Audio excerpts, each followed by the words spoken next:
अस्सलाम वालेकुम, welcome to Gogi का किचन। आज हम गोगी के किचन में भिंडी की रेसिपी बहुत टेस्टी और बहुत मज़ेदार बनाएंगे।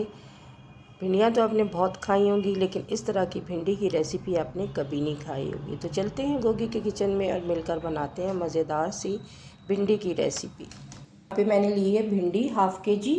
बहुत नरम सी और बहुत ही छोटी छोटी भिंडी थी। इसको मैंने इस तरह काट लिया है और बहुत अच्छे से इसको मैंने वॉश किया है। वॉश करने के बाद इसको मैंने पंखे के नीचे रख दिया था ताकि ये अच्छी तरह से ड्राई हो जाए। उसके बाद फिर मैंने इसे एक रुमाल के साथ अच्छी तरह से साफ़ किया है, क्योंकि अगर गीली भिंडी ज़रा सी भी रह जाती है तो वो फिर लेसदार बनती है। तो आज हम थोड़ी भिंडी यूनिक स्टाइल से बनाएंगे कि जब भी घर में कोई सब्ज़ी बनती है तो सब बच्चों को रोना पड़ जाता है कि हमने ये नहीं खाना, हमने ये नहीं खाना। तो आज मैं आपके साथ भिंडी की ऐसी ज़बरदस्त रेसिपी शेयर करूँगी कि बच्चे तो क्या, बड़े भी बार बार मांग कर खाएंगे कि इतनी टेस्टी भिंडी कि उसमें बहुत सारे फ्लेवर्स बच्चों को भी मिलेंगे, बड़ों को भी मिलेंगे। रेसिपी मैं बना रही हूँ, इसमें मैं डालूँगी हरी प्याज। आप चाहें तो रेगुलर भी डाल सकते हैं। 3 हरी मिर्चें ली हैं जिसको मैंने इस तरह लंबाई में काट लिया है। और स्किन लेनी है आपने टमाटर की, इसको आपने यानी बीज के साथ इसमें नहीं डालना। ये इस रेसिपी में इस तरह ही टमाटर जो हैं वो डाले जाते हैं। 3 टमाटर लिए थे मैंने मीडियम साइज़ के, बहुत ज़्यादा टमाटर हमने ऐड नहीं करने इसमें। और ये हो गया। और इसके साथ हम इसमें डालेंगे 3 अंडे। और अब हम इस रेसिपी को बनाना स्टार्ट करते हैं और साथ साथ आपको बताते जाते हैं। फ्लेम ऑन करके कढ़ाई को मैंने रख दिया है। इसमें डालेंगे हम ऑयल।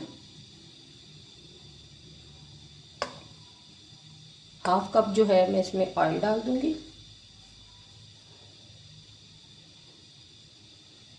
जैसे ही ऑयल गर्म होगा हम इसमें भिंडी ऐड कर देंगे। ऑयल हमारा गर्म हो चुका है। अब हम इसमें ये कटी हुई भिंडियाँ ऐड कर देंगे।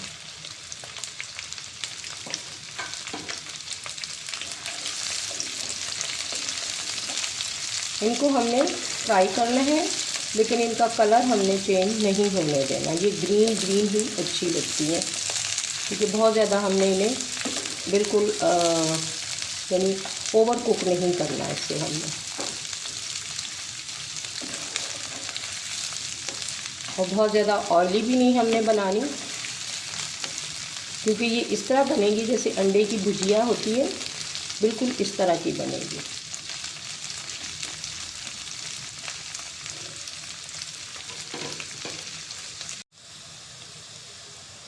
भिंडी हमारी फ्राई हो चुकी है। इससे ज़्यादा हमने इसे फ्राई नहीं करना, क्योंकि हमें इसका ग्रीन ग्रीन कलर ही चाहिए। सॉफ्ट भिंडी तभी बनती है जब हम इसे ओवर कुक नहीं करते। अब हम इसमें डाल देंगे कटी हुई प्याज।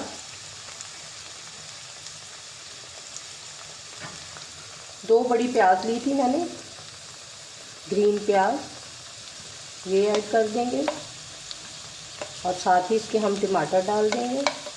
और इसके साथ ही हम ये जो हरी मिर्चें थी 3, ये भी इसमें ऐड कर देंगे। ये जब आप भिंडी अपने बच्चों को बनाकर देंगे तो वो इतने खुश होकर खाएंगे कि उनको पता भी नहीं चलेगा कि आपने कौन सी सब्ज़ी बनाई है। क्योंकि जब भी घर में सब्ज़ी बनती है ना, तो बच्चों का मूड बहुत ख़राब होता है कि हमने ये नहीं खाना, तो हमने ये नहीं खाना। तो इस तरह थोड़ी डिफरेंट तरीके से बना के बच्चों को खिलाया करें, तो बच्चे जो हैं वो बड़े खुश होकर खाएंगे।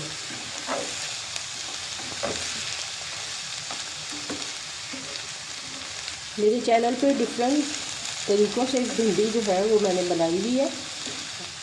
आप जो भी रेसिपी देखना चाहें मेरे चैनल पे जाके विज़िट कर सकते हैं। और मेरी वीडियोस को प्लीज़ आप कंप्लीट वॉच किया करें और अपने फ्रेंड्स और फैमिली के साथ ज़रूर शेयर किया करें और मुझे सपोर्ट किया करें। भिंडी में ये रेगुलर मसाले जाएंगे। कुटी हुई लाल मिर्च है 1 टीस्पून, और धनिया पाउडर है। धनिया पाउडर जो दरदरा सा कूटा हुआ है, ये मैं इसमें ऐड करूँगी 1 टीस्पून। हाफ़ टी स्पून लाल मिर्च पाउडर, 1/4 टीस्पून हल्दी पाउडर और 1 टीस्पून इसमें नमक जाएगा। तो ये जो रेगुलर मसाले होते हैं जो हम डेली अपने खानों में यूज़ करते हैं, सिंपल से मसाले हैं, और फिर भी ये भिंडी इतनी टेस्टी बनती है इन मसालों के साथ। और भिंडी में ये 3 अंडे जाएंगे। इसको मैं ने तोड़ लिया है अंडों को एक बाउल में। अब मैं इसको अच्छी तरह से फेंट लूँगी और जैसे ही सारे मसाले जो हैं वो फ्राई हो जाएंगे, यानी भिंडी, प्याज और टमाटर, मिर्चें, तो उसके साथ ही मैं मसालों के अंडों को भी ऐड कर दूँगी। भिंडी हमारी अच्छी तरह से फ्राई हो गई है, प्याज भी फ्राई हो चुके हैं।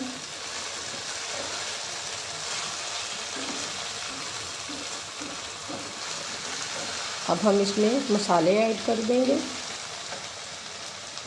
जो रेगुलर मसाले होते हैं ये सारे मैं इसके अंदर ऐड कर दूँगी। स्पाइसेस जो है वो अपने टेस्ट के मुताबिक आप डाल सकते हैं।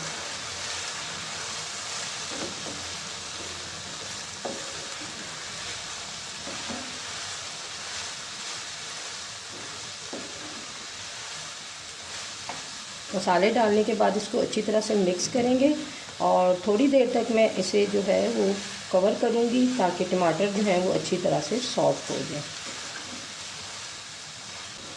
मैं आपके लिए बहुत इजी और बहुत ही बजट फ्रेंडली रेसिपीज़ लेकर आती हूँ ताकि मेरे व्यूवर्स जो हैं, जो मुझे वॉच करते हैं, अपना कीमती टाइम निकाल कर, उन सब का मैं बहुत ज़्यादा दिल से शुक्रिया अदा करती हूँ, ताकि जब वो रेसिपी बनाएं तो उनके लिए बनाना बहुत ज़्यादा इजी हो। कोई भी ऐसी रेसिपी ना हो जिसको वो बनाना चाहें और बना ना सकें और बजट में वो बहुत ज़्यादा महंगी हो। तो इसलिए मैं बजट फ्रेंडली जो है वो रेसिपीज़ बनाती हूँ ताकि सब बनाएं और सब इंजॉय करें। अब इसको मैं थोड़ी देर के लिए कवर कर दूँगी और फिर इसके बाद हम नेक्स्ट स्टेप करेंगे। भिंडियों को मैंने कवर कर दिया है थोड़ी देर के लिए ताकि टमाटर हमारे अच्छी तरह से सॉफ्ट हो जाए। अब भिंडी को हम चेक कर लेते हैं। थोड़ी देर के लिए मैंने इन्हें 2 से 3 मिनट के लिए कवर किया था। प्याज हमारे और भिंडियाँ और टमाटर जो है वो अच्छी तरह से सॉफ्ट हो गए हैं।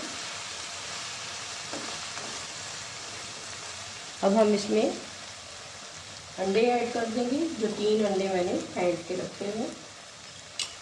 आपने इनको अच्छी तरह से फेंट लेना है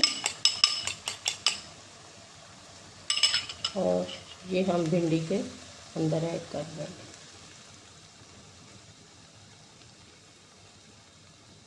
तो ये माशाल्लाह से इतनी ज़बरदस्त रेसिपी बनती है, इतनी टेस्टी, जो भिंडी नहीं भी खाता ना वो भी आपसे मांग मांग कर खाएगा। और बच्चों को तो ये इतनी ज़्यादा पसंद आएगी, वो कभी भी सब्ज़ी खाने से मना नहीं करेंगे, क्योंकि बच्चों को खिलाना बहुत मुश्किल होता है। और आजकल के बच्चे तो वैसे भी कुछ नहीं खाना तो ऑर्डर कर लें। तो हेल्दी खाना दिया करें बच्चों को। ये इस तरह बाज़ार के फ़ास्ट फूड देने से एक तो बच्चे बीमार हो जाते हैं, दूसरा उनकी हेल्थ के लिए भी अच्छे नहीं होते। तो ये देखें माशाल्लाह से भिंडी की भुजिया कितनी टेस्टी बनी है। अंडे भी हैं, टमाटर भी हैं, भिंडी भी है और बहुत हेल्दी ये रेसिपी बनी है। आप इसे ज़रूर एक बार ट्राई कीजिएगा। बहुत ज़्यादा टेस्टी और बहुत ही मज़ेदार बनी। खुशबू इसकी इतनी मज़ेदार आ रही है। हालांकि सिंपल सी रेसिपी है ये। आपने पूरी रेसिपी को लो टू मीडियम फ्लेम पे पकाना है। आपने इसे हाई फ्लेम पे बिल्कुल भी नहीं पकाना।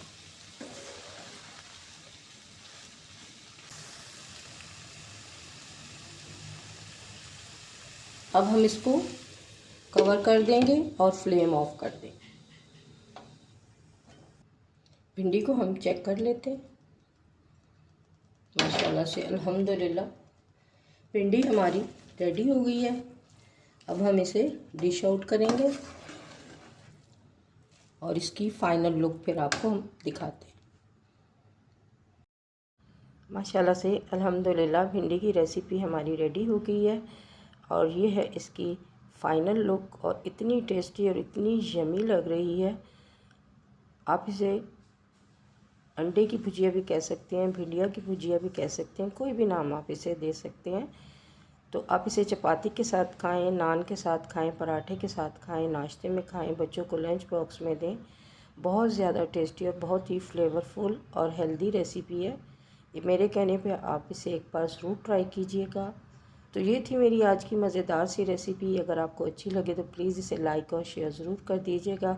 अपने फ्रेंड्स और फैमिली के साथ दुआओं में मुझे ज़रूर याद रखिएगा।